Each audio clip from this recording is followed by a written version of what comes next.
में दोस्तों देहरादून के पास की बात करता हूँ। देहरादून के पास खलंगा जगह है और खलंगा जगह पे आज पेड़ कटने की लगभग 2000 पेड़ों को काटने की पूरी तैयारियां पूरी हो चुकी हैं।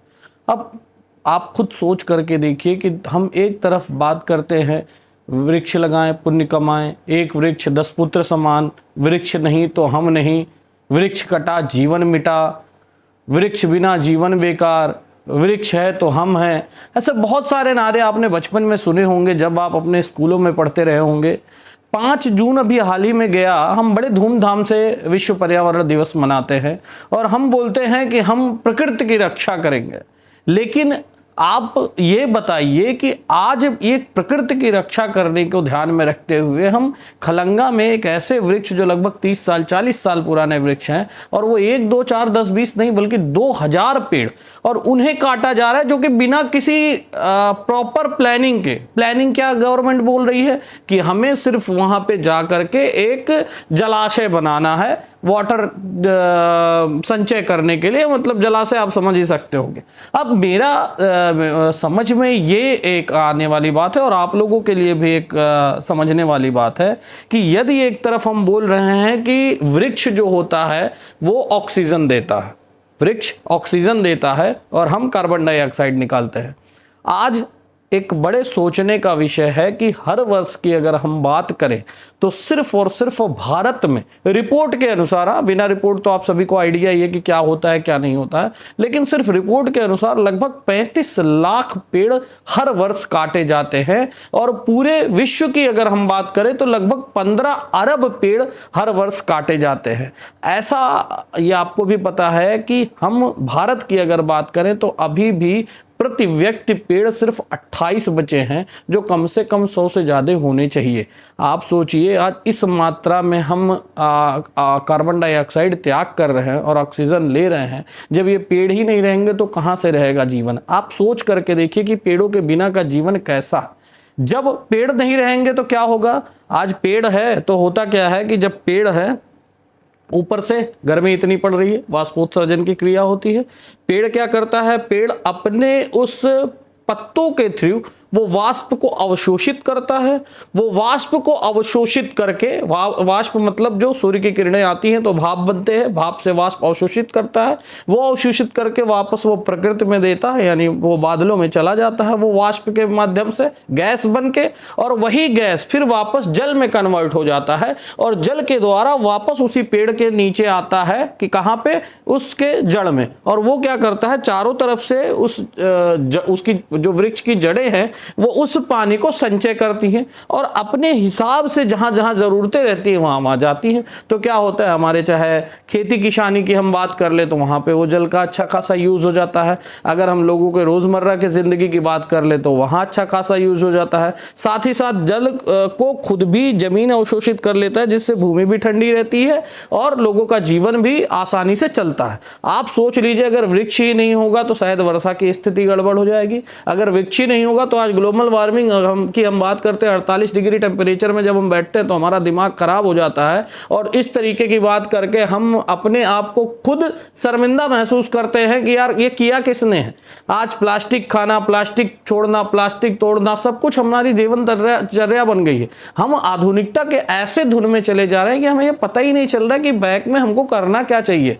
आप सोच करके देखिए, जो आप प्रकृति को दोगे ना वही वापस वो आपको लौटाएगा। और कंडीशंस ऐसी हो रही है कि हम प्रकृति के बारे में सोच ही नहीं रहे, हम आधुनिकता के दौर में सिर्फ खोते चले जा रहे हैं।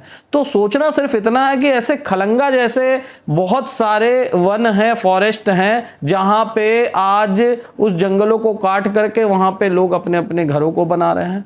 उस जगहों पे जा करके लोग अपने अपने आशियाने को बना रहे हैं, जो कहीं ना कहीं आने वाले समय के लिए एकदम अच्छा नहीं है। और अच्छी बात यह है, बड़ा अच्छा सब्जेक्ट ये है कि वहाँ की जो लोकल जनता है देहरादून की, उनको सैल्यूट है कि वो जनता जब देखी कि इनमें नंबरिंग कर दी गई है तो वो जा करके उन पेड़ों के लिए रक्षा सूत्र बांध ली और मोर्चा निकाल दी और ये खबरें आई, तब जा करके ये भी मैं बात आपसे कर पा रहा हूँ।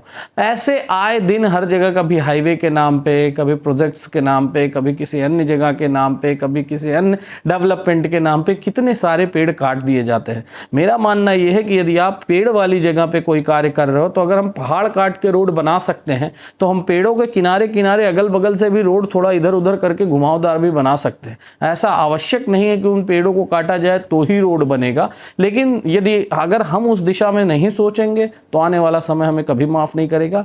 एक रिपोर्ट के अनुसार कहा जाता है कि अगर ऐसा ही रहा तो 2050 तक आने वाले समय हमको जीवन जीने में इतनी तकलीफ हो जाएगी कि हम ये जो सांस ले रहे हैं ना, ये शायद सांस भी लेने में हमें कठिनाई होगी। पता नहीं क्या होगा इस प्रकृति का। वैसे भी तो आप देख ही रहे हो, अभी लास्ट ईयर की बात करो तो हिमाचल में क्या हुआ आप सभी को पता है, और व्यास नदी अपने उफान पे आई और पूरा एरिया पूरा रोड तबाह कर दिया। अगर आप लोगों को आए दिन घटनाएं घटती रहती हैं, आपको पता है कि कभी बाढ़ से कहीं का कुछ हो जाता है, कभी कहीं कुछ हो जाता है। ये वृक्ष है ना, तो वो बाढ़ को कर बचा कर रखे हैं। अगर हम इसके तरफ सोचेंगे नहीं, संजीदा नहीं होंगे तो आने वाला समय हमें कभी माफ़ नहीं करेगा। दोस्तों, आज खलंगा जैसी बात अगर निकल करके आई तो ये चर्चा का विषय बना, लेकिन मेरा क्वेश्चन सिर्फ इतना है कि आप खुद भी ये सोचिए कि आपको पेड़ जरूर लगाने चाहिए, पेड़ों को जरूर बचाना चाहिए। यदि आप बदलेंगे तो जग बदलेगा, आप सुधरेंगे तो जग सुधरेगा। और ये सोच कहीं एक दूसरे से नहीं निकल करके लानी है, ये खुद से सोचना है हमें कि हम इस पेड़ों को काटेंगे, इस पेड़ों की रक्षा करेंगे या क्या करेंगे। आप अपने बच्चे को पैदा करते हो, उसे बड़ा करते हो, उसे पढ़ाते हो, लिखाते हो, कुछ एक्सपेक्टेशन नहीं रहती, ये रहती है कि चलो ये बच्चा है मेरा, बड़ा होकर के मेरा नाम करेगा। तो वैसे ही आपका ये पेड़ है, ये जो पेड़ है वैसे ही वो पुत्र के बराबर है। अगर वो बड़ा होगा तो आने वाली पीढ़ियों को कुछ ना कुछ है।